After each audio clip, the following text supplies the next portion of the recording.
I guess I had a black eye since I got into the game of boxing. He was just determined that he was not going to be ordinary. It is one of the best fighters I have ever seen in my life. Larry Holmes is indomitable. Larry hits him again. You knocked him down, he got up. He's going to go down. No darn respect. No respect from no darn body, you know? You really want to get technical about the whole thing. Rocky couldn't carry my jockstrap. He was the best fighter. He fought everybody. He fought the Ernie Shavers, he fought the Nortons, the Coonies. He's going to go down. Say I couldn't do it, I'm gonna show you I can do it. Big round for Larry Holmes. Larry Holmes was one of the greatest fighters of all time. Larry Holmes has done it. This is Larry Holmes. Beyond the glory. Absolutely outstanding. Unbelievable. Do you have anything to say to your fans?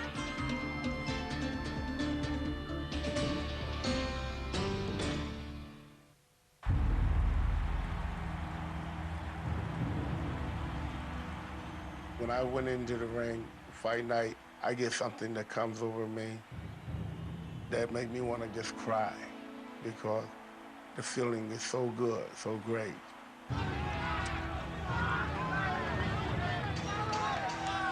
You get two kinds of fans when you're going through there.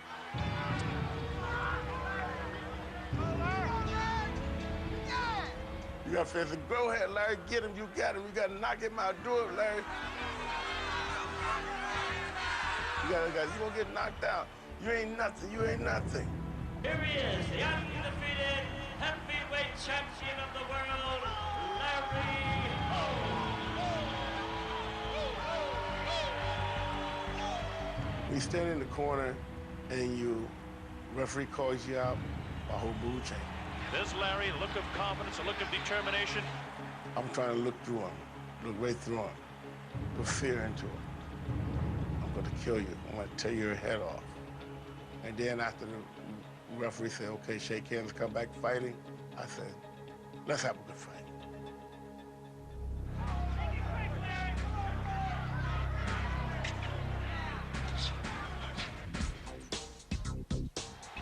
Larry Holmes was world heavyweight champion for 7 years, defending his title 21 times.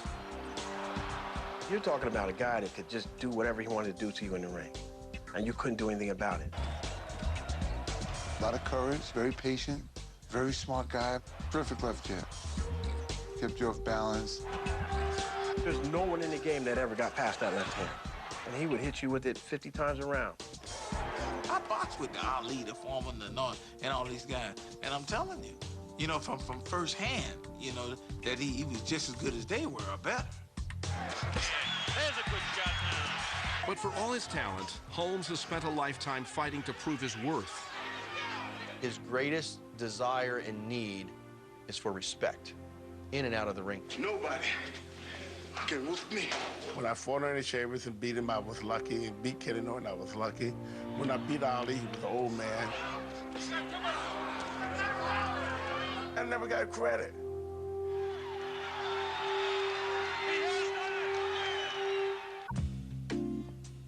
Larry Holmes was never a stranger to hard work. Growing up on a farm in Georgia with 10 brothers and sisters, he learned to pick cotton almost as soon as he could walk.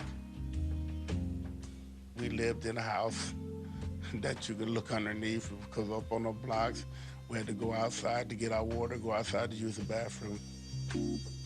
We lived like poor people lived. Then when Larry was 6, the Holmes family moved to Easton, Pennsylvania, a small industrial city on the Delaware River. Well, it was like something I never seen. You had sidewalks, you had streets, we had a toilet we could have flushed, you know, we had a bathtub we could take a bath in. It was socially, economically, and racially mixed neighborhood. Good, strong, family-oriented, blue-collar community. But after settling into a housing project in the south side of town, Larry's father left his wife for another woman, leaving Larry's mom, Flossie, to raise the family on her own. We came from welfare with government cheese and ketchup sandwiches and the mayonnaise sandwiches. My mom, she would take bread out of her mouth to put in our mouth, make sure that we had something to eat. That's the kind of mother I had. A good athlete, Larry got a warm welcome at St. Anthony's Youth Center, where he joined the wrestling team. School was different. They wrote me off completely. They wrote me off because I didn't read well or read right, and they used to call me dummy. And I wanted to better that, so I always try to prove that I could do just as good or better than a lot of other people that had more than I did. Larry dropped out of school at age 13 and took work where he could find it. I worked in a car wash, I worked in the fur factory, I worked in a rug factory, I worked in a pants factory, I worked in a steel factory. You name it, I probably done it. You know, it ain't no job that I didn't do. Larry needed the paychecks. As a teenager, he fathered 2 daughters while living with their mom. I thought I loved her, and probably did, and probably still do in my own little way, because she gave me something that I enjoyed, my kids, Misty, and my daughter, Lisa. So she played a very big part in my life. You get 2 kids before you're 20, that was saying a lot. Then he got to work. Now he's got to take care of those 2 girls, you know. He wanted a better quality of life for us. So he was always trying to make it. I mean, always trying to make it. Working out at St. Anthony's, Larry met a retired boxer named Ernie Butler, who offered to teach him the rudiments of the sport. Ernie Butler was the boxing director, and he saw some talent in him and said, look, you should be a fighter. He told me how to throw a punch, how to block a punch, and how to duck a punch, and how not to take a punch.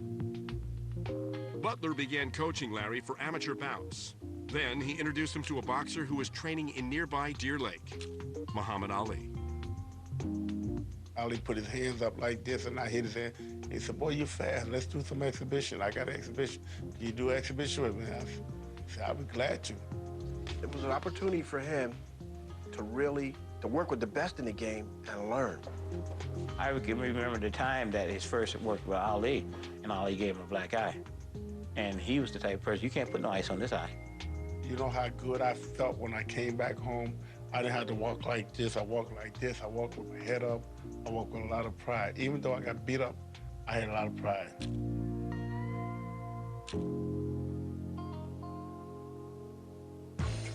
By 1972, Larry was ready for his close-up on national TV, a qualifying bout for the Olympics against Dwayne Bobbitt. Holmes has got to keep moving. I was down to 180 pounds, 182 pounds, something like that. And this guy was strong, so they said Bobbitt ran me out of the ring. Game point. Right at the top of the head. Holmes is still on his toes. Holmes was disqualified in the 3rd round for clinching. They'll stop the fight on Holmes' part. It's extremely easy for fighters to get a label from one fight. And the fight that keeps you off the Olympic team is a brand that you're going to wear for the rest of your career. I thought a little skinny kid from Eastern Pennsylvania to be any heavyweight champion of the world. Nobody. Scores good with a shot to the head of Kenny Norton. Again to the head of Norton. Holmes comes back, scores and gets into trouble. Yes.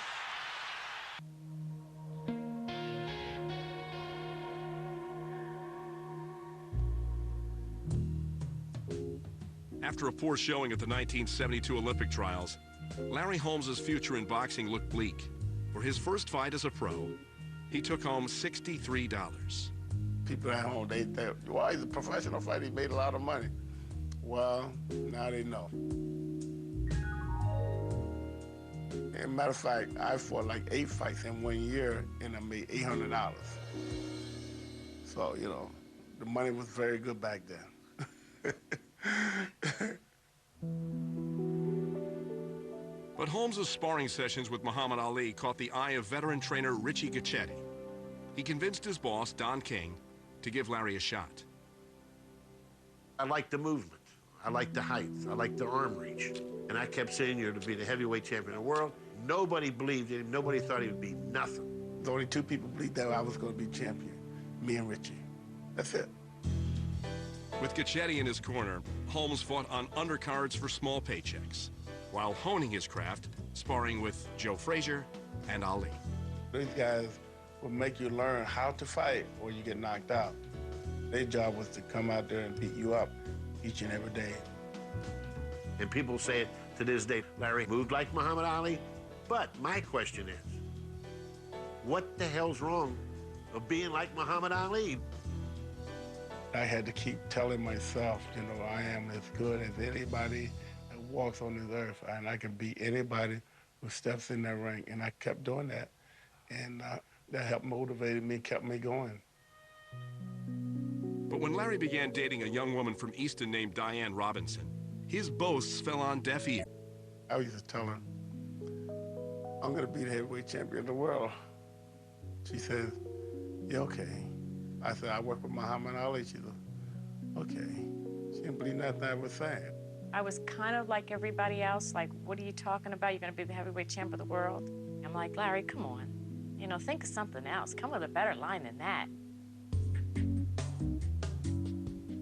I asked her to go to Miami. She said, you got to talk to my dad, my mom. I got to go through that. Most guys would have just said, no, come on, we're gonna go. You know, we don't have to ask. You know, you graduated from school. Here he was respectful, and he did ask.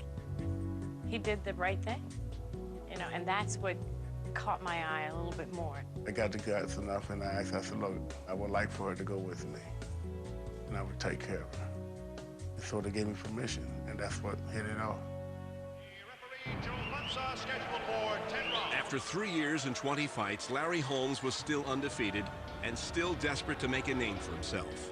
In 1976, he took on 8 days' notice. This big 10-round fight should be a real brawl. And here we go, round one, just underway. Nobody wanted to fight Roy Williams. I didn't want to fight Roy Williams. 6'5", 245 pounds. Roy Williams, a real tough fellow. He'd throw a left hook and he would go, woo. I mean, the wind was just to blow you away. Holmes continues to pick up the action as Williams now is looking for head-hunting shots with just a minute to go. Watch Williams now. He's got to go to town. He's got to keep that up. If he doesn't, he can't win this fight. Winner by unanimous decision, Larry Holmes. I wanted to fight, and I got very little money. I couldn't even pay my way back home. I had to borrow a few dollars to get home. And here we go. 4 fights later, Holmes got into the ring with Ernie Shavers, with the winner getting a shot at the heavyweight title. I had people on the airplane wanting to bet me that I was going to get my butt knocked out by Ernie Shavers. I know I don't want to get hit by Ernie Shavers, and I knew I had to box it.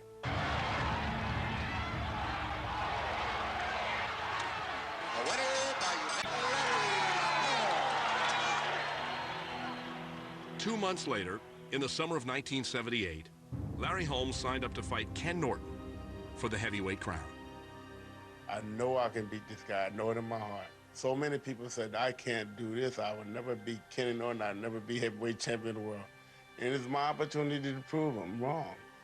But 6 days before the fight, I pulled the left muscle, and it just ripped my whole muscle right out of my arm. And that's my shot is going down the drain. This was Ken Norton, the guy that broke Muhammad Ali's jaw. Then I said, I ain't gonna worry about my arm. Come on, body, come on, arm, don't fail me now. We got 12 rounds to go, 15 rounds to go. Good right hand, good combination, scored. Larry hits him again. Another good shot. Larry is really scoring the heaviest shots now. I am not gonna back up. I'm a man just like he's man. I'm gonna give it just like he's gonna give it, and that's what we did. With the heavyweight title on the line, Holmes and Norton put on one of the great fights in boxing history. Going into the final round, all 3 judges scored the bout dead even.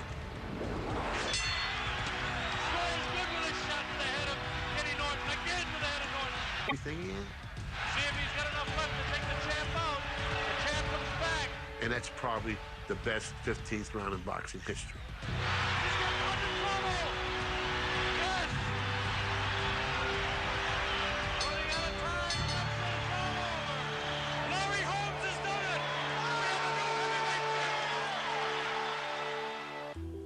Larry Holmes was heavyweight champion of the world, but the beginning of one reign would soon signal the end of another.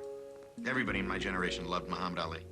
Larry Holmes will be no contest, will be no trouble for me. What a horrid task for him to have to take on. The body is weary. It just can't do what it used to do before.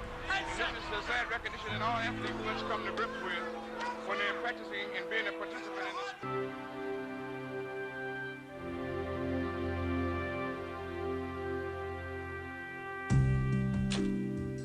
After Larry Holmes won the heavyweight title in 1978, he returned to Easton for a hometown celebration.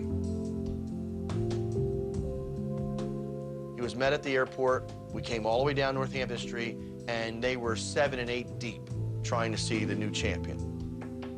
Everybody in the Lehigh Valley turned out to greet me. I mean, man, it was like, damn, these people come out for me like that. With his first big paycheck, Larry bought his mom a house and upgraded his wardrobe. Then he took care of some other family business. He was training, and he come home and he said, well, we're getting married this weekend. I said, what? All the guys left the gym and came to the church that Sunday. Sweatsuits, you know, jeans. Larry had a suit on, thank God. In 1979, a confident Larry Holmes got back in the ring with Ernie Shavers. I was hitting it with jabs, right hands, his eyes was bleeding and everything. I said, Ernie, don't take no more of this, man. You should just quit. And I went to throw an uppercut, and he hit me with an overhand right upside my head. And that's all I remember, a big flash go, wow. When he hit the floor, he hit it with a thump. We didn't think he was gonna get up, but you know, the man in him got him up. Shavers may have been the hardest hitting fighter in boxing. And for a person to come up off that floor like that, you know, we know what that says about a fighter. That's what I mean by a real fighter.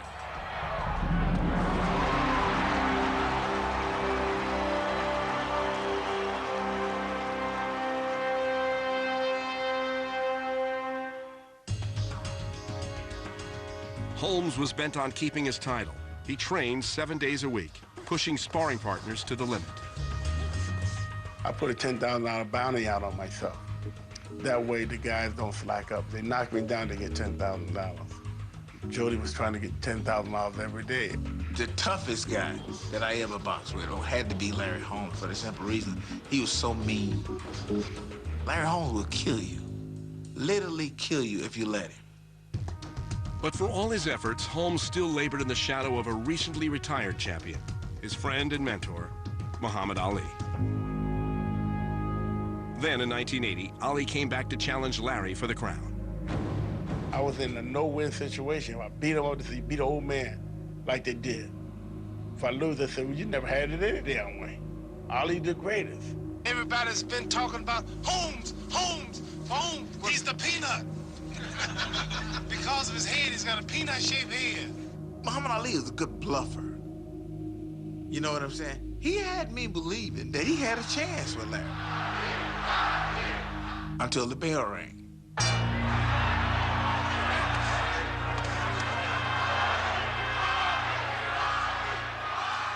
when Ali springs into action, Holmes is going to spring back in action. You got to get off on him!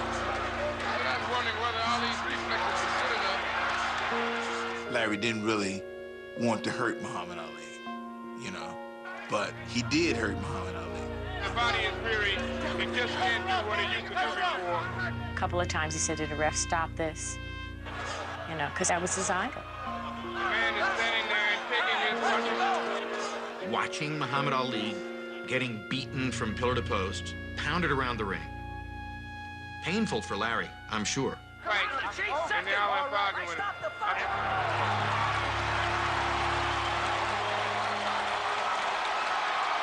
After the fight was all over, I went to his room. He was laying in the bed getting a massage. I said, I love you, man. He says, if you love me, why you beat me up like that? The win over Ali was Holmes' 8th knockout, a heavyweight record. But respect and affection was still hard to come by. Larry not only was following a great champion, he had beaten him up. So the Ali fans didn't become Larry Holmes fans. The people came up to me and said, I hate you. You beat Muhammad Ali. It isn't as though the public is out there clamoring over to him. We want to fall for Larry Holmes. No, that's not what they're saying. They're saying, well, okay, you know, he's good, but who else is there? For many, the answer was Jerry Cooney, a powerful puncher with a string of knockouts, and a challenger many believed was more than a match for Larry Holmes. Larry has to win the Cooney fight to finally be the guy, because nobody's wanted him to be the guy. Cooney's Irish heritage excited his fans and helped guarantee each boxer a record $10 million. But for Holmes and his family, the pre-fight hoopla turned into a nightmare. The Cooney fight was probably the scariest fight in the world. We had to watch where we ate, who we ate from, and where we went. We had to send people ahead of time to order the food. Everything was racial. I was afraid to leave the hotel. And when I did leave, I had at least 3, 4 guys with me to go to the mall. Phone calls, threats, everything, you name it. You get a KK written on my walls and stuff like that, and go home, nigga. Does that racial aspect bother you? Yes, because I have to live with it. You know, it's 1982. It's not 1920. I don't particularly care to talk about him too much. There's been some pretty nasty things been going around and said, so I just like to fight with him. Larry didn't like Jerry, Jerry didn't like Larry. But it really wasn't Larry and Jerry. It was everybody else around them, you know, that had built this up to a racial thing. Undisputed reigning heavyweight champion of the world. That was created outside by the promoters that were involved in the fight and to make money, and that was just, you know, bull leading up to it, you know, from other people, outside people, small-minded people. It's a white and black fight. Any way you look at it, you cannot change that. They didn't care about Jerry's feeling. They didn't care about my feelings. They didn't care about us after boxing. They just cared about that day, then, getting all the money with the ticket. On fight night, Larry was an underdog in more ways than one. The ushers at Caesar's Palace wore green. President Reagan had a phone line installed to Cooney's dressing room, but not to Holmes's. When they got in the ring, the champion was introduced before the challenger. Larry Holmes. Was it because he was black? Was it because Cooney was white? Was it because the public wanted Cooney to win? It was all those things. Gentlemen, Jerry Cooney. That Jerry Cooney was going to beat him easily. I mean, that's how little respect he had. 90% of the people were white, and they were rooting for Jerry Cooney. Come on. And probably half of the blacks was too. But, you know, I didn't want to lose.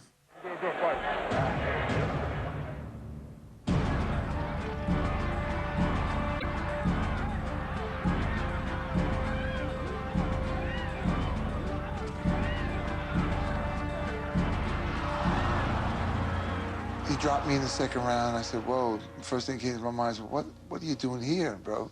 But then I was able to get up and dust it off, and I came back fighting.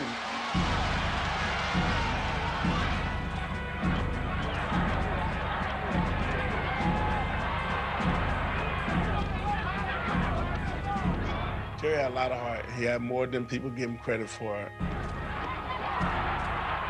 And punches hard as heck. When he hit him to the body and to the head, man, and would have knocked anybody else out, Larry was just not going nowhere, man. He just refused to do it. I came out in the 10th round, punched him around pretty good that round. 11th round, he came out like it was the first round again. I said, what's up with that? And I knew if it was close, I was going to lose the fight. So I felt him down, let him throw his big shots, because every punch he throws got dynamite on it. We had a great fight. I enjoyed it. I enjoyed every second of it, except for the 13th round.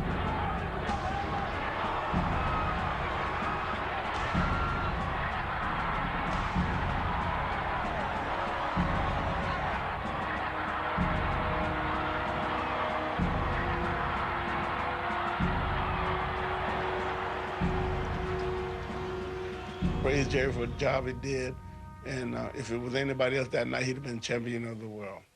But because he fought me, one of the greatest fighters of all time, he couldn't win. You know what I'm saying? Larry Holmes had won the fight of his career, but his battle for respect was far from over. About the whole thing, Rocky couldn't carry my jockstrap. He become the villain, and he's the heavyweight champion of the world. I don't think there's going to be a lot of agreement with that decision. They wanted him out, and he wouldn't get out, so they took it. And I can say to the judges, the referees, the promoters, to kiss where the sun don't shine.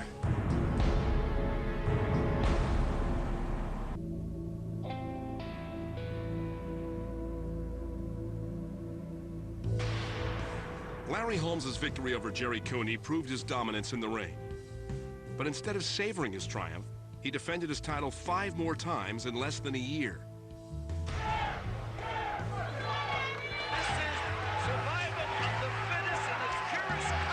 Every time somebody pushed me against the ropes, everybody's negative, I seem like I would get a burst of energy that is invincible. You can't shut me down. This is unbelievable. What a battle here. If you can whoop me, you get this belt, and the people around the world will recognize you as the only heavyweight champion of the world. But it's going to take all hell to take it away from you.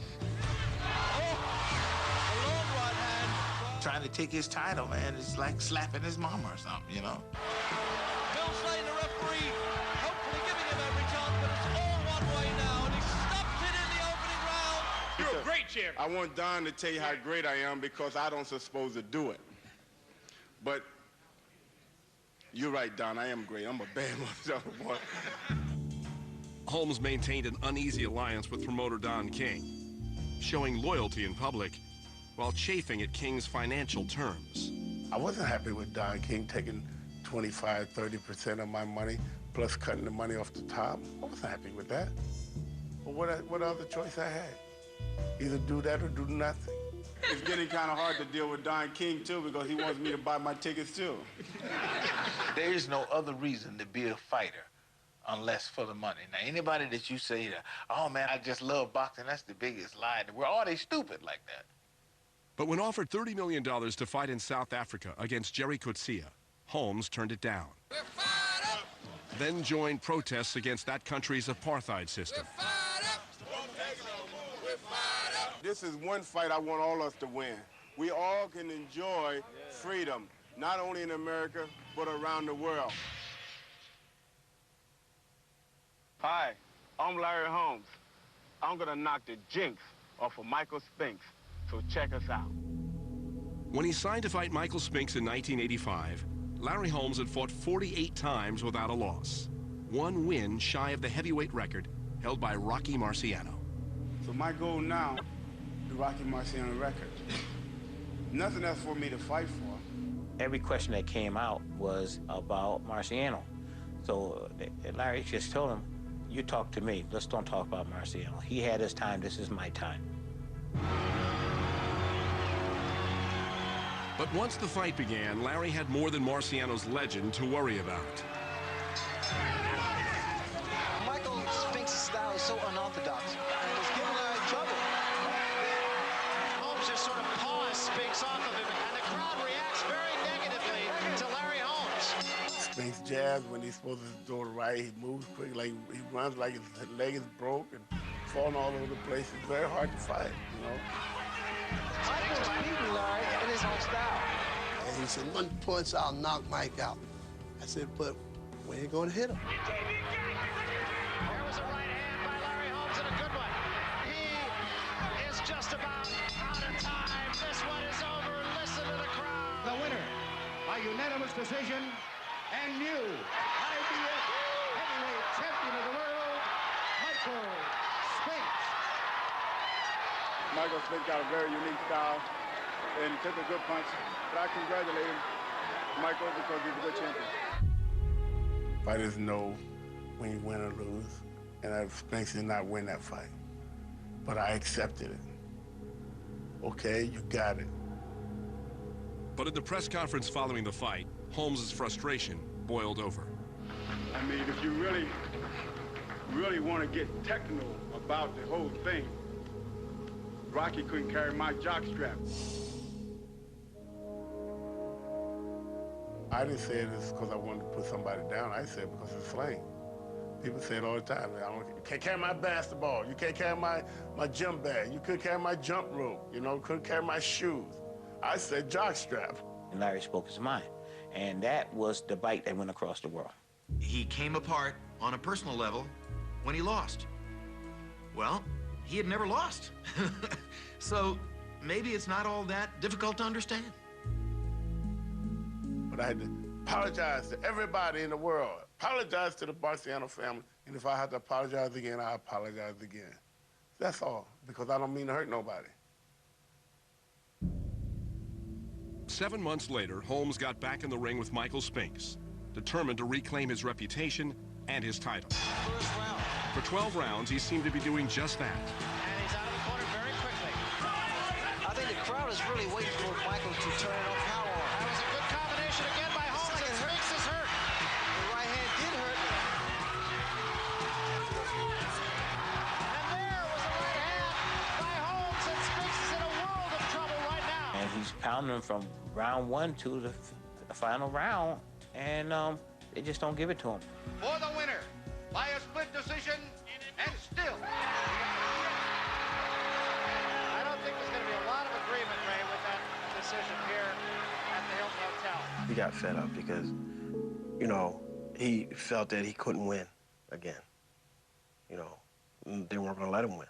I can say to the judges, the referees, the promoters, the kiss where the sun don't shine. And since we're on HBO, that's my big black behind. They didn't want him to be there anymore, and they stole it. Rankled by the loss, Holmes left boxing and turned his attention to business. He developed property in downtown Easton. In 1988, he got back in the ring to fight Mike Tyson. He lost by a knockout, but he used his $3 million fee to erect an office building. I happen to have the opportunity to be around some of the greatest fighters in this world. And I can tell you how many of them had something and how many of them don't have anything. And I don't want to go out like that. As he entered his 40s, Larry Holmes was enjoying life after boxing, or so it seemed. In 1990, I was out in the middle of the ocean fishing for bluefish and striper, bass, stuff like that. And we was talking about the fight. I said, you know, no guys can't fight. I can come back and beat all them guys. In 2 years, I will fight for the heavyweight championship of the world. So, in 1992, at the age of 42, Larry Holmes signed up to fight Ray Mercer, the 1988 Olympic champion, undefeated in the pros. Holmes came into the ring as a 6-to-1 underdog. Reporters were saying to me before the fight, but you're old. I said, I'm old. At 42 years old, I'm old. I said, you might be old at 42, but not Larry Holmes. And there he is, the granddaddy of all heavyweights. You know, he comes back, bang, bang, bang. I said, take that, take this. You ain't nothing. Show me something. And look at Holmes. He's really feeling his oats tonight. He beat Ray Mercer like he was a kid, like he stole something. And that right hand was a great right hand. A remarkable performance thus far. They booed me for 4 rounds in a row. You ain't this, you ain't that, you can't fight Holmes. And then after the 5th or 6th round, they see me banging on it, they start cheering. Ah, Larry Holmes, whoa, man, I didn't know he could fight like that. Holmes giving as good as he's getting. Watching the master at work, the crowd gradually shifted from jeers to cheers. And that's got Mercer's mouth bleeding pretty good right now. And the crowd chanting Larry. All of the people that hated him finally had to admit that, you know, hey, this guy really could fight. You know, and he really was good. Good right hand from Larry Holmes, one of his best. And the crowd starts up with Larry once again, and Holmes looks fresh again. For the first time in my 37 years of boxing, I still feel good by the people, the way the people treated me after the 5th round. Holmes yelling with a war chant. How they cheered how they were saying, Larry, Larry, how my talent came out, how the appreciation of what I've done for 30-some years came out. They appreciated me.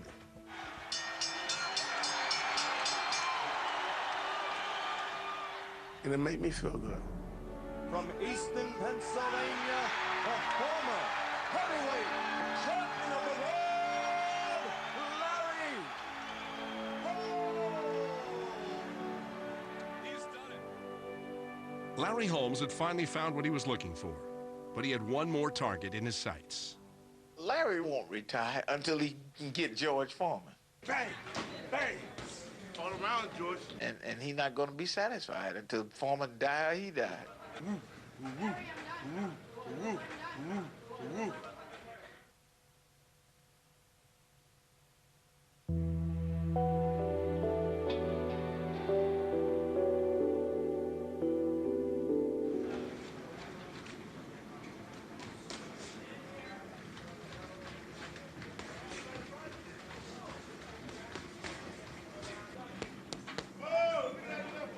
Most afternoons, you can find Larry Holmes at his gym in Easton, working up a sweat and encouraging those around him to do the same. Hit it hard. Hit it hard. What's it?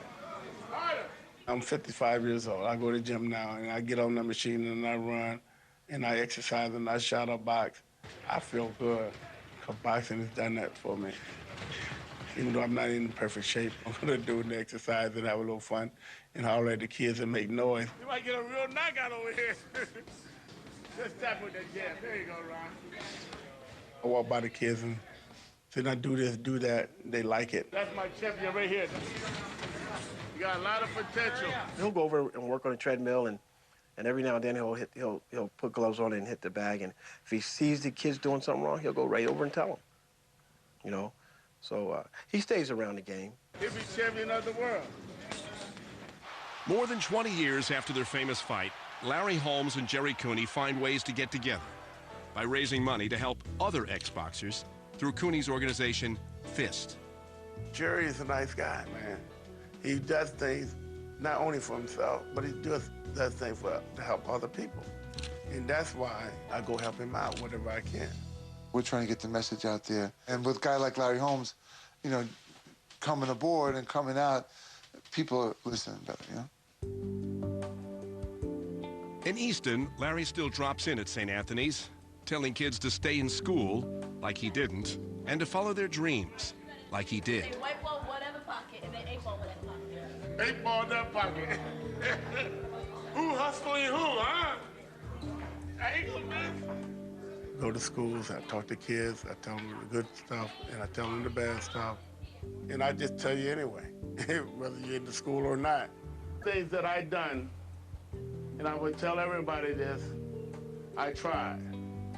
So if you try to do something and you fail, there's nothing wrong with that. Even though he dropped out of school, he's still learning, and he wants to learn because he wants to be better equipped.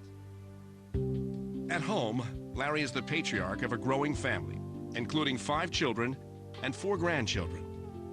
I fought for them, mainly because I would like for them to have not to go through what I went through in their life.